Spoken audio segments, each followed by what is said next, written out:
야곱이 라헬을 너무나 사랑했습니다. 7년을 무상으로 노동을 했습니다. 라헬과 결혼하는 것 때문에 속았습니다. 그런데 또 7년을 무상으로 노동을 제공합니다. 도합 14년을 수일처럼 여기고 그 일을 했대요. 오로지 라헬을 얻는다는 꿈 때문에. 꿈에도 바라던 라헬을 내 아내로 삼는다는 것 때문에 14년이라고 하는 시간을 아무 대가도 없이 수고를 합니다. 노동을 제공합니다. 그러니까 꿈을 가진 사람은 그 어려운 일을 쉽게 해버리는 거예요. 14년을 수일처럼, 며칠처럼 느끼면서 일을 했다고 말씀합니다. 그러니까 꿈은 자원하는 심령이 되게 만들어버리는 거죠.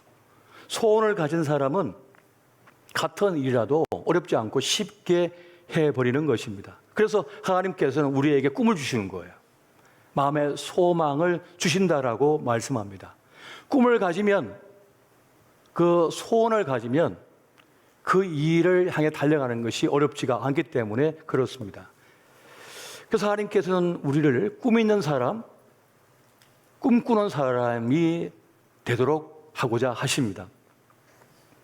사실 우리 모두는 하나님의 위대한 꿈에 부름받은 사람입니다. 우리가 복음을 듣고 예수 그리스도를 구주로 영접하여 그리스도 예수의 사람이 되면은 성령의 역사가 있습니다. 그 성령의 역사는 바로 꿈을 꾸게 하는 것입니다. 여러분, 사도행전 2장 17절 말씀 같이 한번 보겠습니다. 봅니다. 시작. 하나님이 말씀하시기를 말세 내가 내 영을 모든 육체에 부어주리니 너의 자녀들은 예언할 것이요 너의 젊은이들은 환상을 보고 너의 늙은이들은 꿈을 꾸리라. 아멘. 자녀들, 청년들, 나이든 모든 이들 누구나 상관이 없이 모두 꿈꾸는 자가 된다라고 하는 것이 하나님의 뜻이라는 거예요. 여러분, 꿈이 있는 인생과 꿈이 없는 인생은 무엇이 다를까요? 앞서 꿈이 있는 인생에 대해서 말씀드렸습니다. 그러면 꿈이 없으면 어떻게 될까요? 꿈이 없으면 늘 상황과 문제만 해결하는 인생이 됩니다. 그게 전부인 인생을 살아가게 돼요. 이 문제를 해결하면 그 다음 문제가 또 생겨서 그걸 또 해결하고, 문제를 매일 해결하면서 삽니다. 상황을 맨날 겪으면서 그 상황을 해결하느라고 인생을 다 써버립니다. 그러니까 꿈이 있는 사람은 그걸 넘어서서 꿈을 향해 달려가는 삶을 살아버립니다. 전혀 다른 차원의 삶을 산다는 거예요. 그 꿈이 나를 이끌어 가버립니다. 그 꿈이 삶의 방향을 설정하게 만들고 삶에 대한 동기부여를 갖게 만들어버립니다. 삶의 의미와 가치를 느껴버리게 만들어버린다는 거예요. 꿈이. 꿈은 그게 필요한 열정과 결단과 헌신과 희생을 하게 만들어버립니다. 실패 속에서도 끊임없이 그 꿈을 향해 달려가는 인생을 살게 되는 것이에요. 어떤 꿈을 꾸게 되면은 그 꿈을 품으면 그에 걸맞는 삶이 펼쳐지게 됩니다. 그에 걸맞는 삶을 살아버립니다. 하나님께서 그 사람을 끌어가 버리는 거예요. 우리가 어떤 꿈을 꾸게 되면 그 꿈에 걸맞는 사람을 만나게 됩니다. 그에 걸맞는 친구를 사귀게 됩니다. 그에 걸맞는 것을 보게 됩니다. 듣게 됩니다. 말하게 됩니다. 그 꿈을 위하여 먹는 것도 달라집니다. 그 꿈을 위하여 읽는 책도 달라집니다. 그 꿈을 위하여 서 있는 자리도 달라집니다. 늘 문제 해결하고 상황을 해결하느라 끝나는 인생이 아니에요. 그 꿈에 걸맞는 인생을 살아버리는 것입니다. 여러분, 하나님께서 주신 꿈 때문에 고통당한 적이 있습니까? 어려움 당한 적이 있으십니까? 하나님께서 주신 꿈은 차원이 다른 꿈이기 때문에 그에 걸맞는 고난을 당하게 되어 있습니다. 오늘 본문에 등장하는 요셉을 보면 요셉은 그 꿈 때문에 큰 고난을 겪게 됩니다. 비난과 조롱도 받아요. 가족에게서. 그의 꿈이 어떻게 되냐 보자 이런단 말이에요. 아버지 야곱은 늙음하게 얻은 요셉을 귀하게 여겼습니다. 또 베냐민을 불쌍하게 여겼습니다. 자기 사랑하는 라헬의 두 아들이거든요. 그런데 베냐민 낳다가 아내가 죽습니다. 그래서 요셉과 베냐민은 엄마 사랑을 제대로 받지 못한 거예요. 다른 자식들은 다 엄마 품에서 보살핌 속에 자랐지만은 이 요셉과 베냐민은 너무 어린 나이에 혹은 아기 때 엄마를 잃었기 때문에 저도 제대로 못 먹은 겁니다. 그래서 아버지는 특별하게 생각한 거예요. 불쌍하다고. 더 잘 먹이고 싶겠죠. 의미가 없으니까. 그래도 옷도 더 귀한 걸 입히겠죠. 왜냐하면 엄마가 챙겨주지 않으니까. 그런데 형들은 시기하고 질투합니다. 미워합니다. 아버지가 우리보다 저 어린 두 녀석을 더 사랑한다. 불쌍하게 보지 않고 경쟁자로 여깁니다. 왜냐하면 유사한 상속을 받을 때 경쟁자가 되거든요. 그런데 어느 날 이 요셉의 꿈을 꾸죠. 이제 벼 이삭을 이제 잘라다가 이제 단으로 묶었는데 자기 단이 벌떡 일어나는 겁니다. 그랬더니 형들의 단이 다 쫓아와서 둘러서더니 절을 하는 거예요. 너무 신기하니까 이걸 형들한테 얘기했죠. 그랬더니 그 이복 형들이 그러면 네가 왕이 되고 우리가 다 신하가 되느냐 하면서 아주 그냥 분노하는 겁니다. 그냥 웃어넘길 수 있는 일이지만 분노하는 거죠. 그런데 여기서 눈치를 챘어야 되는데 요셉은 또 아직 어려가지고 아직 소년이잖아요. 그러니까 또 얘기합니다. 근데 또 꿈을 꿨는데 저 해와 달과 저 하늘의 11별이 나를 향해서 또 절을 하던데 하니까 그때는 아버지가 나서가지고 꾸짖습니다. 입 다물라고. 왜요? 형들의 눈빛이 달라졌거든요. 형들은 그 일 때문에 더 요셉을 미워하고 적개심을 가지게 되었습니다. 그리고 드디어 운명의 날을 맞이했습니다. 멀리 양떼를 몰고 나간 형들에게 아버지 심부름을 하러 갔는데 너무 멀리 나가 도산까지 갔어요. 아버지의 영향력이 미치지 않는 곳까지 갔습니다. 그때 저 꿈꾸는 자가 오는도다. 요셉을 보면서 꿈꾸는 자가 오는도다. 저 아이를 없애버리자. 그때 장자인 루벤은 어떻게 그렇게까지 할 필요가 있느냐. 웅둥이에 빠진 요셉을 구원하고 싶었던 거예요. 그런데 루벤이 잠시 자리를 비운 사이에 유다가 말합니다. 둘째 유다가 말합니다. 그도 요셉이 죽는 건 원치 않았던 것 같아요. 그냥 두면 죽을 것 같으니까 저 상인들에게, 미디안 상인들에게 우리 요셉을 그냥 팔아버리자. 그래서 요셉을 팔아버립니다. 루벤이 돌아와 보니까 구덩이에 요셉이 없는 거예요. 그렇게 요셉은 팔려갔고 채색 옷이 벗겨졌으면 노예 옷을 입게 됩니다. 그리고는 애굽으로 또 팔려가서 바로의 친위대장인 보디발 장군의 이제 종이 돼버리는 거죠. 꿈을 가진 자 요셉은 예상할 수 없는 차원으로 그 인생이 끌려갔습니다. 여러분, 꿈꾸는 사람에게는 고난이 찾아옵니다. 그에 걸맞는 고난이 찾아옵니다. 꿈의 크기가 고난의 크기를 결정합니다. 꿈의 크기가 문제의 크기를 결정해버립니다. 작은 꿈을 꾸면 작은 고난이 오지만 큰 꿈을 꾸면 큰 고난이 옵니다. 하나님의 꿈을 가졌기 때문에, 하나님께서 주신 꿈을 가졌기 때문에, 그 위대한 하나님의 꿈을 가졌기 때문에 큰 시험, 큰 고난이 요셉에게 닥쳤습니다. 꿈에 대한 대가를 치르는 겁니다. 대가를 치르지 않으면 그것이 내 것이 될 수 없습니다. 정당한 값을 치러야만 그것은 내 것이 되는 거예요. 싼 값에 공짜로 받았어. 그럼 가치를 못 느껴버립니다. 엄마 아빠가 아무리 귀한 것이라고 말을 하면서 자식에게 그냥 공짜로 주잖아요. 그 집도 땅도 차도 그냥 공짜기 때문에 쉽게 생각해 버립니다. 하지만 그것을 얻기 위하여 아버지 어머니는 피눈물을 흘렸거든요. 허리가 부러지려 고생했거든요. 그러나 자식은 못 느낍니다. 그냥 받았기 때문에. 그래서 하나님께서는 꿈에 대한 대가를 치르게 하는 겁니다. 저도 담임 목사로서 꿈에 대한 대가를 치르고 있습니다. 꿈에 대한 대가를 치러야만 그것이 정당한 내 것이 되는 거예요. 내 직분이 되는 거예요. 장로님들이 대가를 치르지 않으면 그 직분의 영광을 누릴 수 없습니다. 권사님도 마찬가지입니다. 아흔 집사도 마찬가지입니다.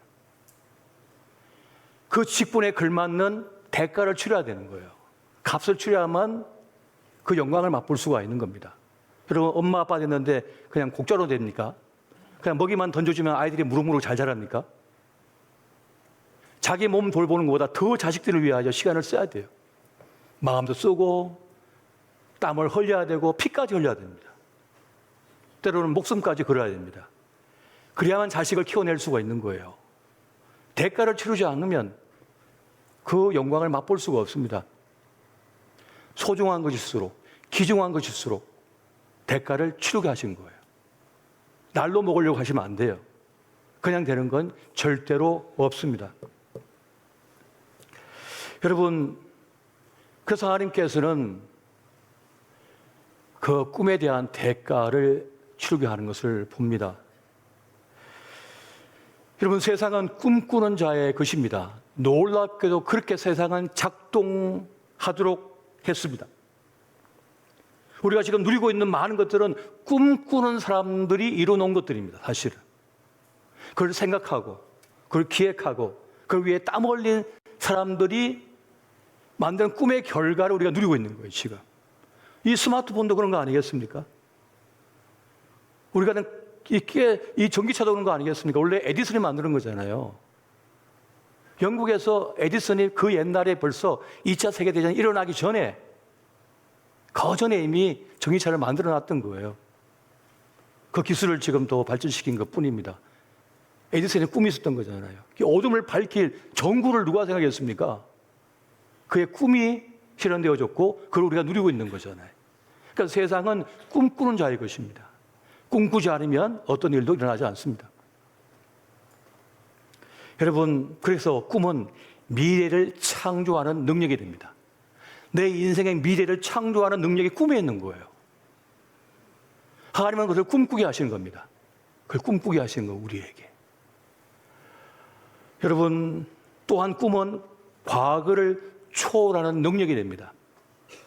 지난 과거에 성공도 있었고요, 실패도 있었습니다. 상처도 있었습니다. 그런데 그것을 넘어서게 하는 게 뭡니까? 꿈입니다. 나는 더 건강한 사람이 될 거야. 난 더 건강한 행복한 인생이 될 거야. 그 꿈이 그 사람을 끌어가는 거예요. 이끌어가는 거예요. 여러분, 꿈은요, 물리적인 나이와 환경과 신분을 초월하게 만들어버립니다. 꿈은 그러한 것입니다. 아브라함은 75세에 하나님의 부름을 받았고 100세에 이삭을 낳았습니다. 갈렙은 85세에 달려나가 헤브론 땅을 정복하는 그런 영광을 누릴 수가 있었습니다. 꿈은 물리적인 환경과 나이와 제한 조건이 있지만 꿈은 그걸 상상을 하기 때문에 넘어가 버리는 거거든요. 그런데 그 꿈은 우리 인생을 전혀 다른 차원으로 끌어가게 만드는 힘이 있는 거예요. 그리고 꿈은 기꺼이 고난을 넘어서게 만들어 버립니다. 그걸 극복하고 인내하고 견디게 만들어 버리는 거예요. 꿈 때문에 만난 문제는 꿈의 재료가 돼 버립니다. 꿈의 발판이 돼 버립니다. 창공을 향해 날아오르는 독수리가 있습니다. 그때 거대한 폭풍우가 와요. 거센 바람이 불어요. 그러면 독수리는요, 날개짓으로 나는 게 아닙니다. 기류를 타는 거예요. 그 기류를 타서 최고의 자리까지 올라가는 거예요. 그러니까 그 역적인 바람이 도리어 비상하게 되는 재료가 되는 거예요. 꿈을 가진 사람에게는 고난과 역경과 시험과 아픔과 실패와 눈물이, 그 고통이 도리어 비상하게 만들어 봅니다. 그 사람을 더 높이 날아오르게 만드는 거예요. 위대한 꿈의 사람이 되시기 바랍니다.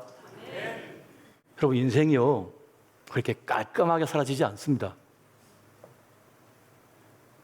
반듯하게 집을 딱 정리하고 내일을 딱 정리하고 양말도 딱 정리하고 수건도 딱 정리하고 칼같이 탁탁탁 그렇게 인생 되지 않습니다. 인간관계가 그렇게 되지 않습니다. 지지분하게 끝나요. 사랑했던 사람도 원수가 돼버리고요. 친구야 뭐 했던 거 아이고 돈 몇 푼에 원수가 되어서 떠나가고요. 같이 신앙생활 했어도요. 소원하다 그러고 뭐 사랑이 없다 그러고 그러면서 다 사라지고 없습니다. 인생은 깔끔하게 사라지는 게 아닙니다. 그래서 내가 실패한 것 같고 내가 문제투성인 것 같고 형편없는 것처럼 느끼잖아요. 근데 그럼에도 불구하고 하나님께서는 우리 한 사람을 한 사람을 엮어서 하나님의 위대한 꿈을 이루고 계심을 믿으시기 바랍니다. 실패한 것 같은데 아무것도 아닌 것 같은데 망가진 것 같은데 망가진 것이 아니라는 거예요. 지금 이 형들이 그 불쌍한 동생을 죽이려다가 노예로 팔았잖아요. 이 얼마나 끔찍한 가족사입니까? 얼마나 큰 상처를 받았습니까? 지금 요셉이 17세밖에 안 됐는데. 그럼에도 불구하고 이 엉성하고 문제 많은 이 집안, 이 형제간의 그 스토리, 사건들 속에서 하나님의 구원의 위대한 꿈이 펼쳐지고 있음을 여러분 명심하시기 바랍니다. 안 될 것 같잖아요. 천국 없을 것 같잖아요. 그렇지가 않다는 거예요. 부족해 보이는 우리를 통해서 형편없는 것 같은 나의 신앙생활, 나의 헌금생활, 나의 봉사생활, 섬김의 생활이지만은 우리를 엮어서 하나님의 위대한 일이 펼쳐지고 있음을 믿으시기 바랍니다. 저는 그걸 믿어요. 저는 그걸 확신하고 있습니다. 우리는 우리의 삶을 믿음의 논리로, 믿음의 눈으로 봐야 됩니다. 인간적인 판단과 생각으로 봐서는 안 된다는 거예요. 믿음의 눈으로, 믿음의 논리로 보면은 그것을 넘어갈 수 있고요. 이해할 수가 있는 것입니다. 굳이 내 생각, 내 뜻대로 다 안 돼도 됩니다. 하나님의 뜻대로 되면 됩니다. 하나님 원하신 대로 되면 되는 것입니다. 그렇게 위대한 꿈의 사람은, 그 위대한 하나님의 꿈의 사람은 믿음의 논리로, 믿음의 눈으로 우리의 사건과 삶과 인생을 보고 나가는 것입니다. 거대한 역사의 수레바퀴를 돌리시는 분은 하나님이십니다. 어떤 정치가가 아닙니다. 어떤 기업가가 아닙니다. 역사의 수레바퀴, 이 거대한 바퀴를 돌리시는 분은 하나님이신 거예요. 하나님의 뜻이 지금 펼쳐지고 있는 것입니다. 여러분, 모든 방향이 손짓하면요, 사람은 혼돈에 빠집니다. 사막에 던져지면 제일 큰 문제가 갈 데가 너무 많아서 문제입니다. 동서남북 다 가야 되거든요. 그런데 하나님을 향하여 God first, 하나님이 최우선순위다, 하나님을 향한다라고 하는 목표와 방향이 선명하면요, 복잡하지 않습니다.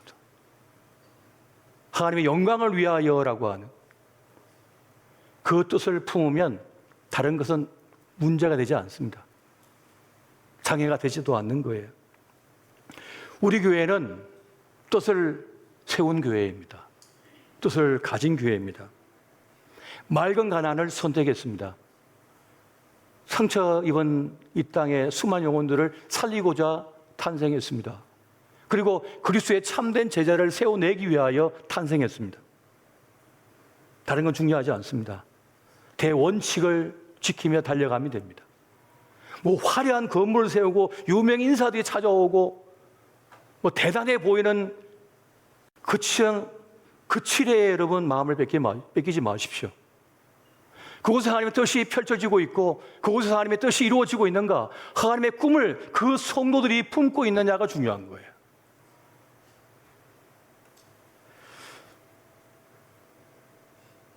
제가 그런 말씀 드렸잖아요. 성경 읽는 것도 어려워야 된다고. 성경 봉독도 어려워야 돼요. 너무 쉬우면 안 돼요. 지금 주차장에서 땀 뻘뻘 흘리면서 지금 주차 봉사하고 계시고, 저 주방에서 얼마나 땀 흘리면서 수고하고 계시고, 우리 교사님들 얼마나 많은 아이들과 싸우면서 성경 공부하고 있지 않나요? 성경 읽는 것도 어려워야 된다니까요. 읽다가 졸도해야 된다니까요. 주차 하는 것도 힘들어야 돼요. 너무 편하면 안 돼요. 교회 오는 것이. 그냥 턱 하니까 떡 되고 턱 하니까 다 됐. 떡 하니까 또 집에 와 있고. 그게 무슨 예배입니까? 예배 드리러 오는 자리가 불편해야 돼요. 예배 드리고 돌아갈 때 땀 좀 흘렸다라고 돼야 되는 거라고요. 그게 진짜 예배인 거예요. 예배가 무너진 이유는 바로 여기에 있는 것입니다. 대가를 지불하지 않기 때문인 것입니다. 제가 우리 교회를 한번 다시 말씀을 준비하면 살펴봤습니다. 우리 교회가 지금까지 밖으로 흘려내보낸 것이 액수를 보면 한 130억이 넘거든요. 120, 130 훨씬 넘어요. 그 돈이면 우리는 더 좋은 환경에 더 멋진 교회를 세울 수 있고 더 넓은 주장에서 편하게 예배드릴 수도 있는데 굳이 이 길을 걸어왔을까? 굳이 이렇게 왔을까? 불편하게. 뜻이 있기 때문인 거죠. 저 서울에 있는 강나루에 있는 장로회 신학대학원 대학원생들이 몇 해 전에 우리 교회에 견학도 왔었는데 한국 교회에서 벤치마킹하고 본받을 만한 특별한 교회 10개 그리고 5교회를 선정했을 때 10개 교회 안에도 우리 교회가 들어갔고 5개 교회 안에도 우리 교회가 들어갔습니다. 왜 그럴까요? 그 수많은 교회들 중에